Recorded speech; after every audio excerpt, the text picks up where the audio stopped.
What if I told you the shoes most travelers choose for the airport after TSA ended the shoes-off policy because they seem practical, can quietly cost you carry-on space, slow you down at security, become painfully tight halfway across the Atlantic, and in one specific case are literally the type of footwear aviation safety guidance tells passengers to remove during an evacuation?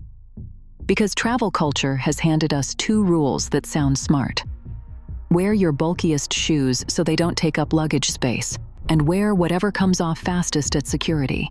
But those shortcuts solve one problem while quietly creating another. Airport rules have changed.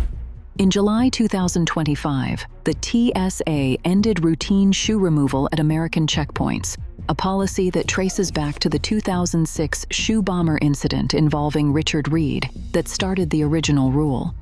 And with Real ID also rolling out that same year, 2025 has become one of the biggest shifts in checkpoint procedure in nearly 2 decades.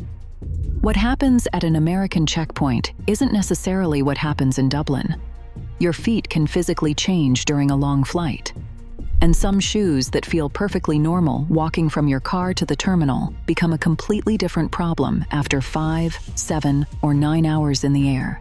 And keep watching, because one of the most fashionable choices on this list has a warning attached to it directly from the Federal Aviation Administration. Then there's another shoe travelers love because it feels like the easiest possible airport option, even though controlled gait research found it changes the way you actually walk. This isn't about what flight attendants supposedly hate. It's about what airport rules, aviation safety guidance, human biomechanics, and long-haul flight research actually tell us. And if that's the kind of travel advice you want, subscribe and join us on this journey with us. Because this channel isn't built around recycled packing hacks. It's built around finding the receipts behind the advice before you trust it with your money, your luggage, or your next trip. Ranked from inconvenient to absolutely terrible for flying, these are 7 travel shoes you should think twice about wearing on a plane. Number 7. Complicated lace-up and buckle shoes. Tall lace-up boots, shoes covered in straps, tight pull-on boots, multiple buckles, anything that turns taking off one shoe into a small engineering project. For years, the standard airport advice was simple. Wear slip-ons because security will make you remove your shoes. But that rule has changed. In July of 2025, routine shoe removal ended at Transportation Security Administration checkpoints across the United States. Most passengers can now keep their shoes on during normal screening. TSA PreCheck. Members already had this advantage for years, but now it extends to standard lanes as well, closing a gap that used to make complicated footwear a much bigger checkpoint problem. That sounds like complicated footwear just became irrelevant. Not quite. Screening rules are local, and Dublin Airport currently requires shoes, runners, or boots reaching ankle height or higher to be removed and placed in the tray. American security officers can also still require additional screening if something triggers an alarm. And here, modern science has caught up with what experienced travelers have understood for years. The best airport shoe isn't simply the shoe that comes off fastest. It's the shoe that stays secure while you're walking, but can still be removed quickly when the airport requires it. That traditional travel instinct still works today. Keep the fastening simple. Low-cut trainers, elastic panels, straightforward laces, or an easy zip give you security without turning the checkpoint into a wrestling match. What got that advice forgotten was the assumption that one country's security routine applied everywhere. It doesn't anymore. So picture your own departure airport. If an officer looked at you right now and said, "Shoes off," could you remove them, get through screening, and put them back on without stopping the entire flow behind you? Number 6. Metal-heavy footwear. Steel toes, metal shanks, oversized buckles, chains, heavy decorative hardware, rows of metal eyelets. There's a common misconception here that needs to disappear immediately.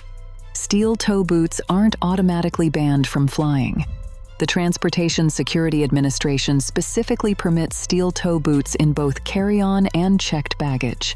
The problem isn't whether the footwear is allowed. The problem is what you're voluntarily sending through a security system designed to detect metal. Transportation. Security Administration checkpoints use walk-through metal detectors and advanced imaging technology. When screening produces an alarm, additional screening can follow, so the shoe can be completely legal and still create unnecessary friction. And modern science has caught up with the oldest practical rule in efficient travel. Don't carry complexity through a system designed to detect complexity unless that feature is actually serving you. That traditional use still works today. If protective work footwear is genuinely necessary for your job or your destination, wear it. There's nothing wrong with that. Just expect that security handling can be different. But if the giant buckle, steel structure, chains, and decorative hardware are doing nothing for your trip, you're taking specialist footwear through airport screening for no practical benefit. At Dublin Airport, there's another layer.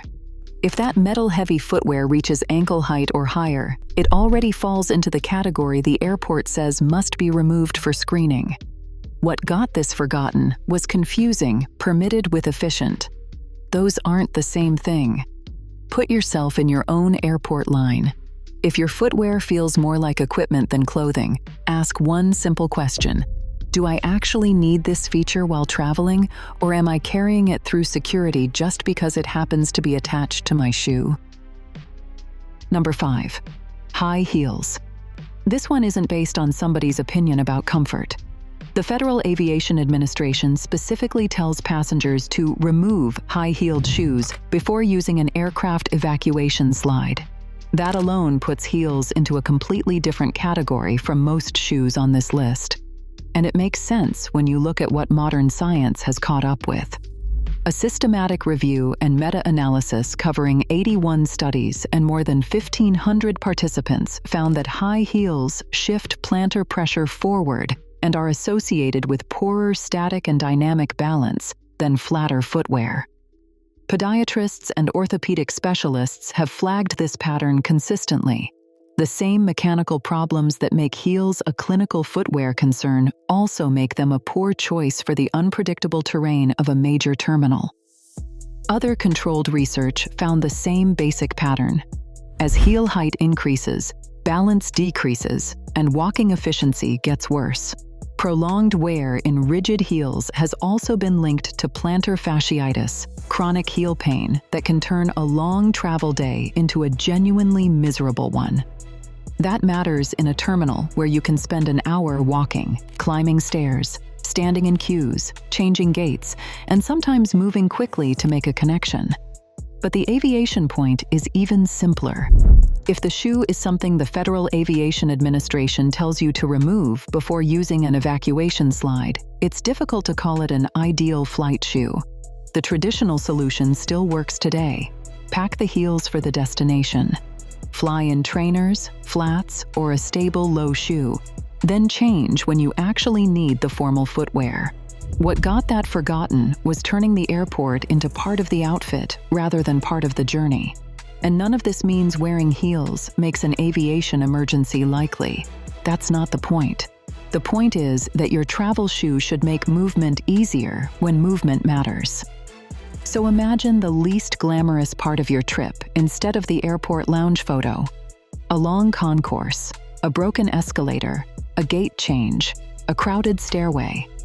Would you genuinely choose those same heels if you knew you had to move quickly through all four? Number 4. Rigid shoes that can't handle swelling.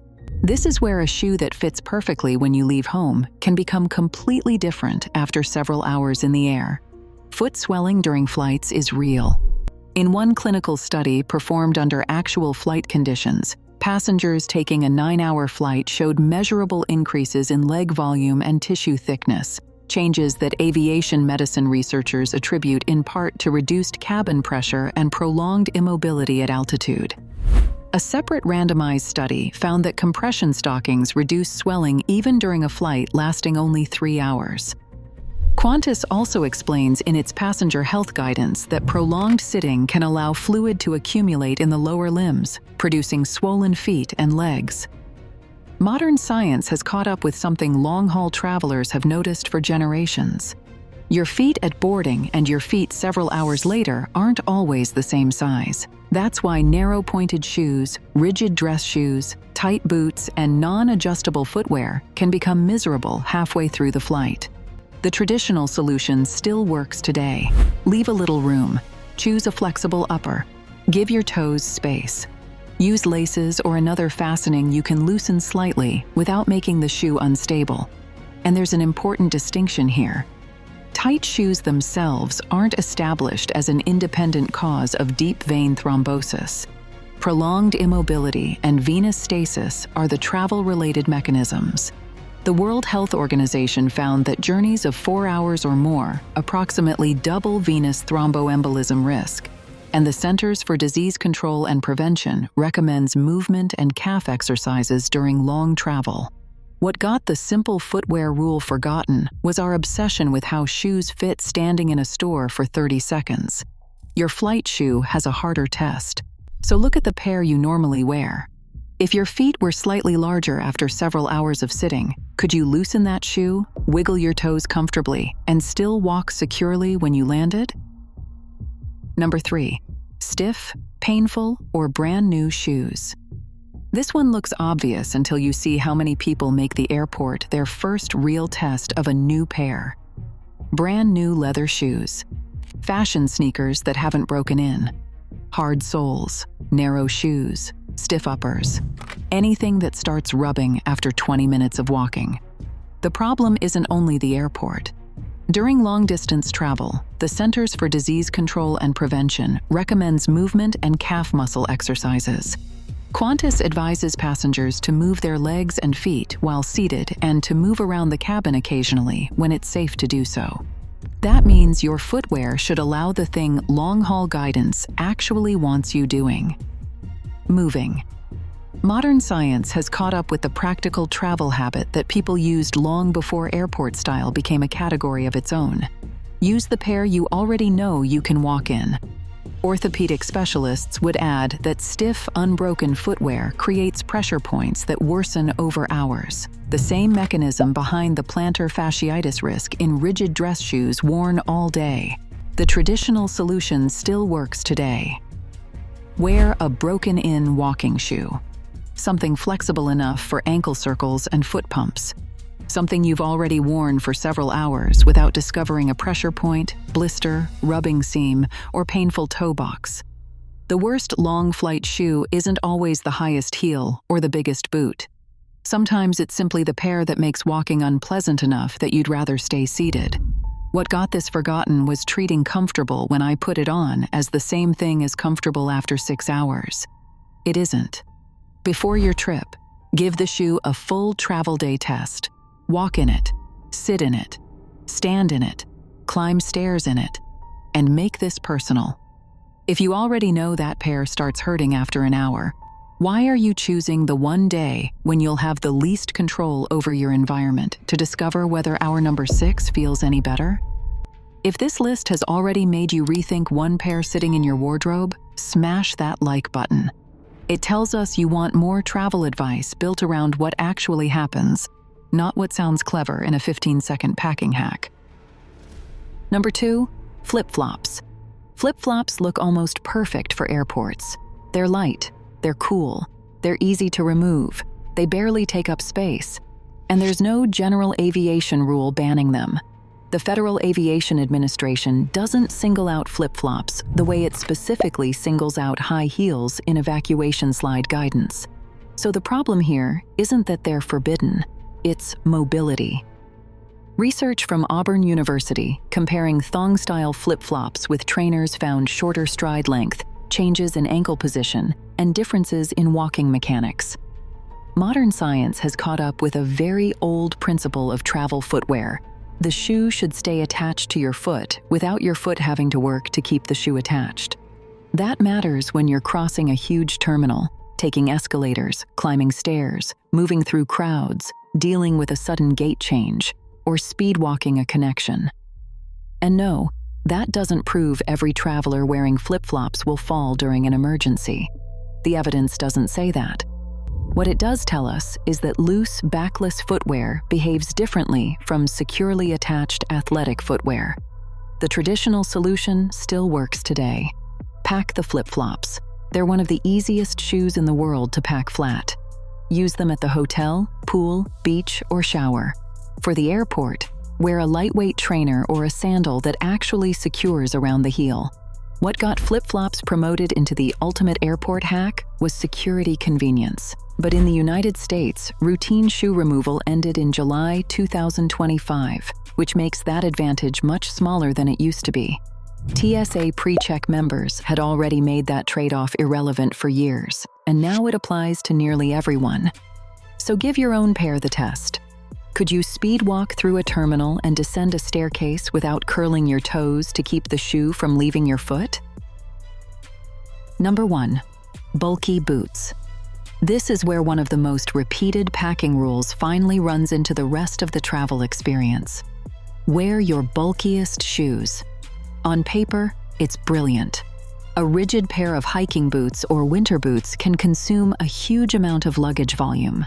And when an airline like Ryanair limits the included personal bag to 40 by 30 by 20 centimeters, wearing the biggest item instead of packing it can free a serious amount of space. That part of the hack works, but it isn't the whole journey. At Dublin Airport, ankle-height footwear and higher must currently be removed for security screening. Then you board. Your feet can swell during several hours of sitting. The rigid boot that fit perfectly in the terminal can start feeling much tighter later. So you loosen it. Maybe you take it off. And now the giant item you wore specifically because it wouldn't fit comfortably into your bag still exists. It just exists beside your feet inside a cramped aircraft cabin. Modern science has caught up with the full version of the old packing rule. Saving luggage space matters. But footwear still has to work with your body and your environment after boarding. The traditional solution still works today when you apply it properly. If you genuinely need boots at the destination, wearing them can still be the smartest choice.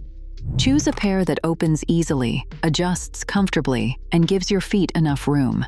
If you don't genuinely need them, a lower volume flexible walking shoe is usually a cleaner travel choice. And if the boots go into your bag, use the empty space inside them for socks or other soft items. What got the original packing rule forgotten was optimizing one metric: suitcase volume. Where your biggest item is a packing rule. It isn't a complete travel rule. So before your next flight, give those boots 4 tests. Security, walking, sitting, cabin space. If they solve only the packing test while making the other 3 worse, they aren't saving nearly as much as you think. Most of the shoes on this list aren't forbidden. That's exactly why travelers keep choosing them. Because allowed on the plane and smart to wear on the plane are 2 completely different standards. The strongest all-around travel shoe is surprisingly boring. Low enough to work smoothly with airport screening where possible. Secure on your foot, easy to loosen. Flexible enough for normal ankle movement. Roomy enough to handle some swelling. Stable enough for long terminal walks. And comfortable enough that getting up during a long flight doesn't feel like punishment. So which traveler are you? Team boots, team trainers, or team flip-flops? Drop your team in the comments. I want to see which one wins. And if you want more evidence-based travel strategies that protect your luggage space, your money, and your sanity at the airport, smash that like button, subscribe, and ring that notification bell so you can stay on this journey with us. Because the smartest travel gear is rarely the gear that solves one problem. It is the gear that creates the fewest new ones.